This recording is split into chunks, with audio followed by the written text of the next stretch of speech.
The look on Brenda's face when I told her she was trespassing on my private lake was worth every damn penny of the legal fees that followed. And if you close your eyes, you can almost see it.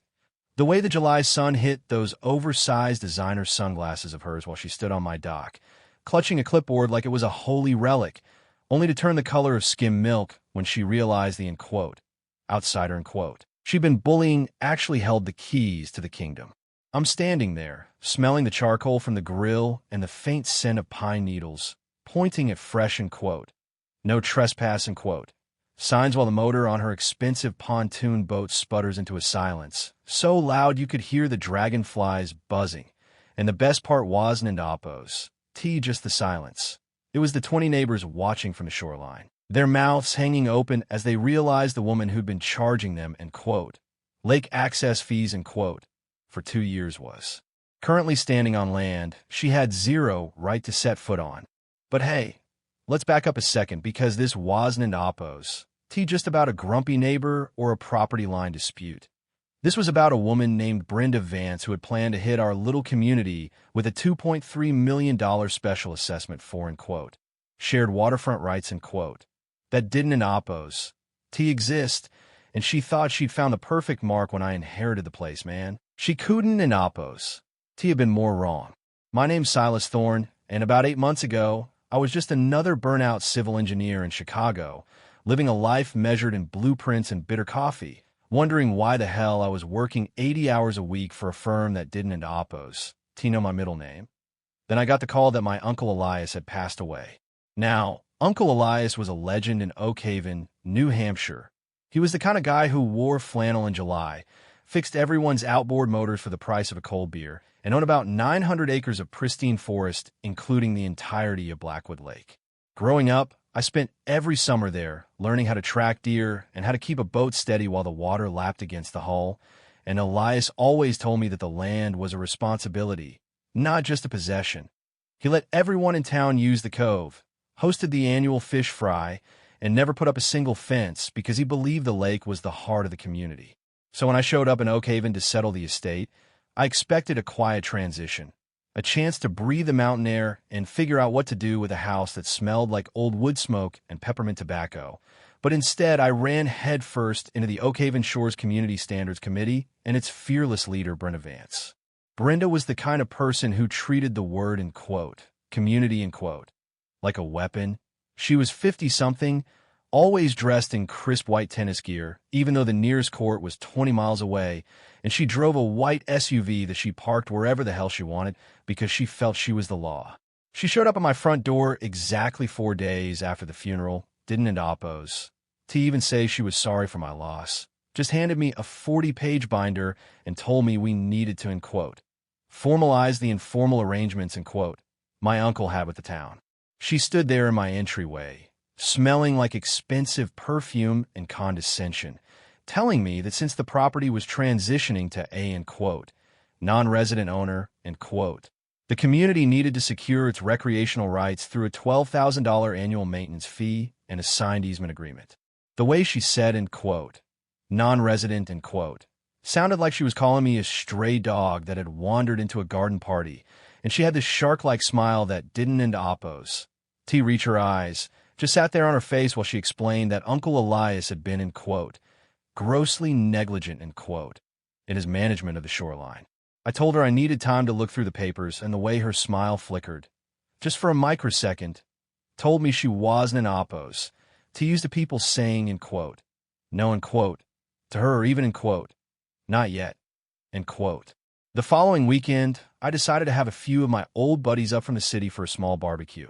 Just 6 guys, some burgers, and a few crates of beer to toast to Elias's memory. We were down by the water, laughing about the time Elias caught a snapping turtle with a soup ladle when Hurricane Brenda came roaring across the lake on her boat. She didn't Oppos to even dock properly, just let the hull slam against the wood, and marched up to us with a stack of laminated violation notices, demanding a guest list and sanitation deposit, because apparently, having more than 4 people on the dock was a safety hazard according to her imaginary rulebook. My friends were looking at me like, who is this crazy lady? And the tension in the air was thick enough to choke on. She stood there, pointing at a half-eaten burger and calling it, in quote, unregulated attractant for local predators, end quote. And honestly, I felt like I'd fail my uncle right then and there. I let her ruin the afternoon, watched my friends pack up their gear because they didn't end oppos. T want the drama. And, as the sun set over the lake, I felt this cold, hard knot of anger starting to form in my chest. That night, I went into Elias's study. It's a room filled with taxidermy, old maps, and the kind of silence that makes you think. And I started digging. My uncle was a meticulous man, a guy who kept every receipt since 1974, and behind a false panel in his roll-top desk, I found a heavy leather portfolio. Inside were the original land grants from the 1880s, the updated surveys from the 50s, and something that made my heart stop. It was a document titled, in quote, Blackwood Lake Absolute Riparian Sovereignty, end quote. And as a civil engineer, I know how to read a deed. It turns out the lake wasn't in oppos, T public land, and it wasn't in oppos, T a shared resource. The property line didn't end oppos. T stop at the shore. It encompassed the entire lake bed, the water rights, and every inch of the surrounding basin. Brenda had been selling the neighbors a story that the lake was, in quote, community-owned, in quote, and that she was just the steward, but the reality was that she was running a high-stakes protection racket on land she had zero legal claim to. She was charging families $500 a season for, in quote, boat stickers, in quote, that she printed at home, and she was pocketing every cent. I didn't in oppos. T go to her house the next day. I went to the county courthouse in the next town over, and I spent 6 hours with a clerk named Martha who had been there since the earth cooled.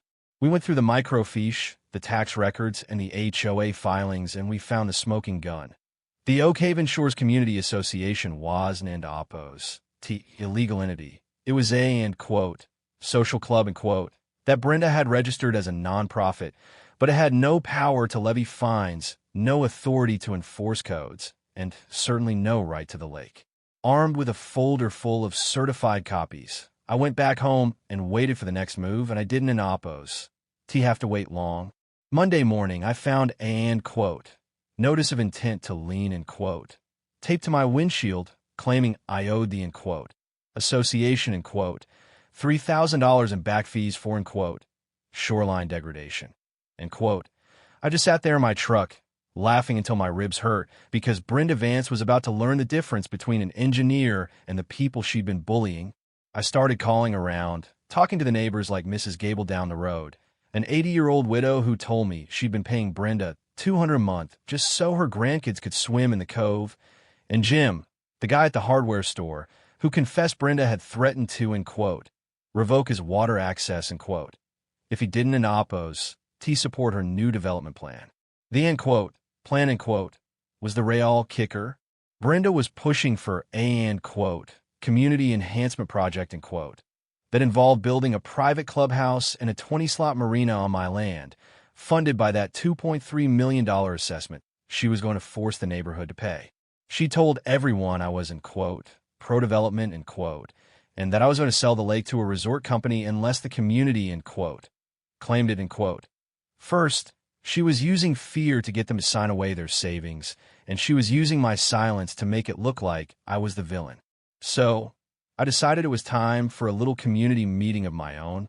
I didn't in oppos, T send out flyers. I just went door to door, inviting everyone to a, in quote, memorial celebration, in quote, for Elias on the 4th of July, telling them there would be free food, free drinks, and a, in quote, special announcement, in quote, regarding the future of the lake. When the 4th arrived, the weather was perfect, that deep, New England blue sky and the smell of the lake in high summer. About 100 people showed up, most of them looking at me with a mix of suspicion and hope. I had the grill going, music playing, and for a few hours, it felt like the old days, until Brenda's white SUV pulled into the grass, and she hopped out like she was the Queen of England arriving at a peasant colony. She didn't in oppos. To even wait to get to the porch, she just started screaming about, in quote, unauthorized gatherings, in quote, and in quote, liability risks, in quote, her voice screeching over the music like a hawk on a wire. She marched right up to me, her face flushed under her tan, and told me that she was shutting the event down and that the, in quote, association, in quote, was filing an injunction against me the next morning. I just leaned back against the porch railing, took a sip of my lemonade, and waited for her to run out of breath. Then I reached over, grabbed the microphone for the PA system, and said, in quote, "Brenda, I'm so glad you could join us. I was just about to tell everyone the truth about Blackwood Lake." End quote. You could have heard a pin drop on the grass. I didn't oppose. TL. I just laid it out. I pulled out the 1880 land grant and projected it onto a big screen I'd set up on the lawn. I showed them the property lines that extended into the water, and I showed them the state records proving the, end quote, Oakhaven Shores Association, end quote, was nothing more than a personal bank account for Brenda Vance. I watched the neighbors and oppos. Faces change from confusion to realization, then to white-hot anger as I explained that Brenda had been charging them for access to a lake that Elias had always intended to be free. And then I dropped the real bomb. I'd spent the last week on the phone with the state attorney general's office, and since Brenda had been using the mail to send out those fake, end quote, fines, end quote, and, end quote, fees, end quote, she wasn't an oppos. Just in trouble with me. She was looking at felony mail fraud. Brenda tried to laugh it off, calling me a, end quote, city boy who didn't, end oppos. Understand how things worked up here, end quote. But her voice was shaking. She tried to get back in her car, but Jim from the hardware store had parked his truck right behind her, and Mrs. Gable was standing there with her arms crossed, demanding her 2 years of, end quote, swimming fees, end quote, back. The look of pure, unadulterated terror in Brenda's eyes when she realized she couldn't, end oppos. Bully her way out of this. Man, it was a religious experience. She sat in her SUV with the windows rolled up while the neighbors started shouting, and about 10 minutes later, the state police pulled into the driveway. Turns out, when you combine mail fraud with the fact that she'd been, end quote, misappropriating, end quote, funds from her nonprofit for her BMW payments, the police take a very keen interest in your, end quote, community standards, end quote. The aftermath was messy, like these things usually are. Brenda's, end quote, association, end quote, vanished overnight, and she ended up taking a plea deal that involved a lot of community service and a permanent ban from Oakhaven. But the lake, well, the lake changed. I decided to honor Elias properly.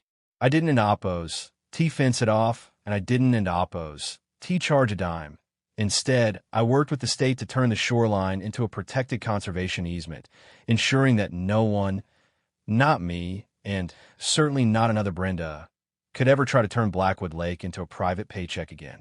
Now, when I'm sitting on that dock at night, watching the moon reflect off the water, I don an oppos. Feel like an outsider anymore. I feel like I'm home, but it makes me wonder how many other, end quote, Brendas, end quote, are out there right now, clutching clipboards and counting other people's money. Have you ever had a neighbor or an HOA try to tell you that what's yours belongs to them? Or better yet, have you ever caught a, end quote, Karen, end quote, in a lie so big it brought the whole house of cards down? Drop a comment and let me know, because I have a feeling Oakhaven ISN and oppos. The only place where the, end quote, standard, end quote, is just a fancy word for a scam. Would you have been as patient as I was, or would you have called the cops the moment she stepped on the dock? Let's talk about it.